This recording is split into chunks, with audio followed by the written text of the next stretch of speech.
When you break it down, it stands for three things: never underutilized, naturally unattainable, and nothing underappreciated.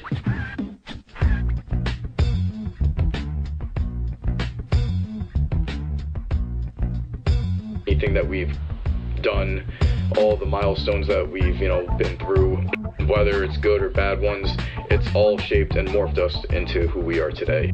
You have to always be challenging yourself and being forward thinking and thinking that whatever your role is, there's something that's ultimately bigger than you.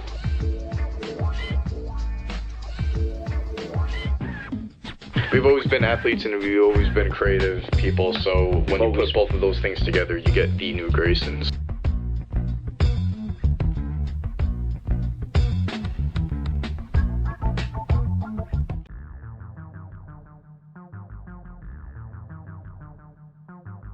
If you're watching this, it's not the NÜ Graysons, it's the NÜ Graysons.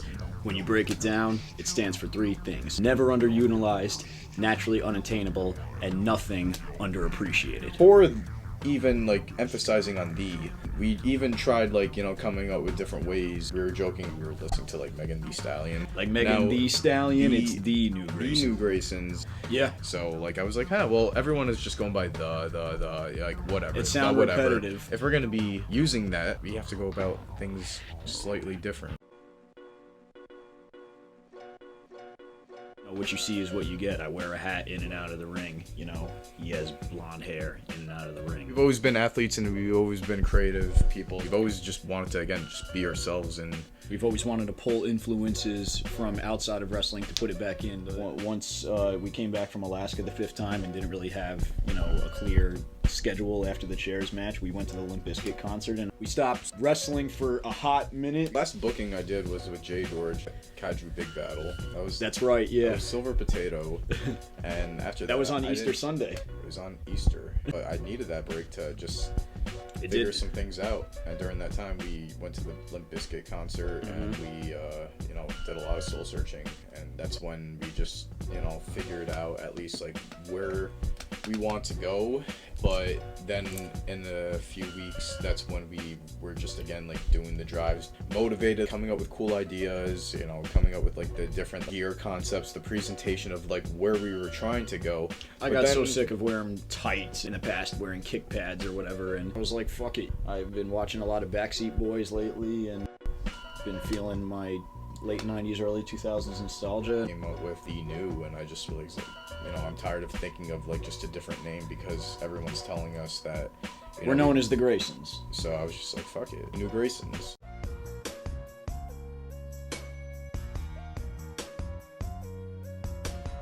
The Amazing Graysons was difficult for a long time because him and I were not on the same page for so many years. People, our close friends, our family, they were experiencing it, and it was not good.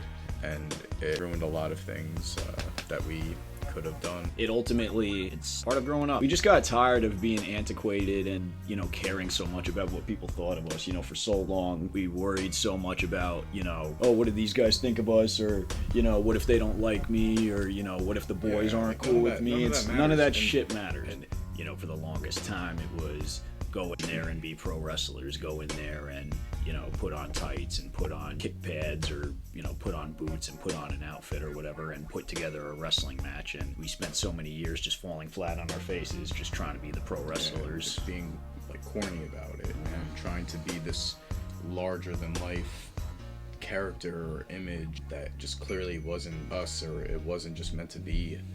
And again, we were going into all these roles and just forcing this corny persona that people could see right through us. After spending 8 years trying to figure out how to answer what amazing was, we eventually realized that it was never meant to be.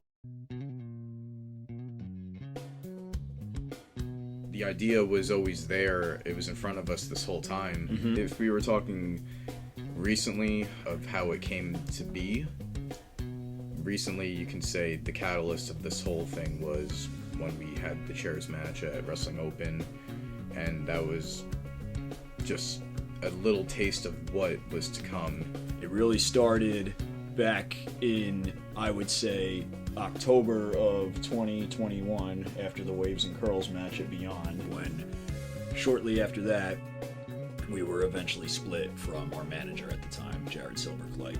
And basically, we had to start from scratch after, like you said, just trying to fill the role, just trying to be the stablemates, trying to be, the team players, so to say. And what did it get us? It got us nowhere. It got us back to the drawing board on repeat, basically our entire career. So after having that match and essentially being told you guys did good and not being brought back until, a couple weeks into Wrestling Open, only to be involved in a segment where we ultimately had to wrestle each other, we had to challenge ourselves. It's all right to have one of those self-reflection moments in your life where you got to take a really good look at yourself and figure out what you need to do to ultimately get through what you're going through.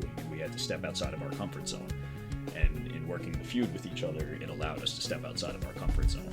And moving forward, when we did eventually become the NÜ Graysons, the NÜ Graysons is all about being yourself and being comfortable in the uncomfortable, whether it's when we're together or separated, single individuals. You have to be comfortable with being uncomfortable.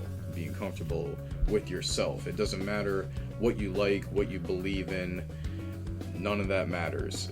At the end of the day, the NÜ Graysons is about accepting who you are and being comfortable and being proud of who you are. And that's who we are.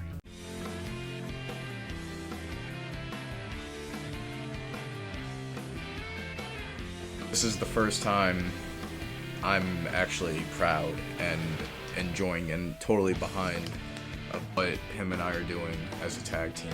It's so much fun right now. We are a moment in time, but I would rather be something that's around a lot longer than a shooting star, because shooting stars come and go. We're always going to be around. We're always going to be around, and we're definitely not here today and gone tomorrow, that's for sure. You don't know, then now you know. That's the way the ball bounces. G.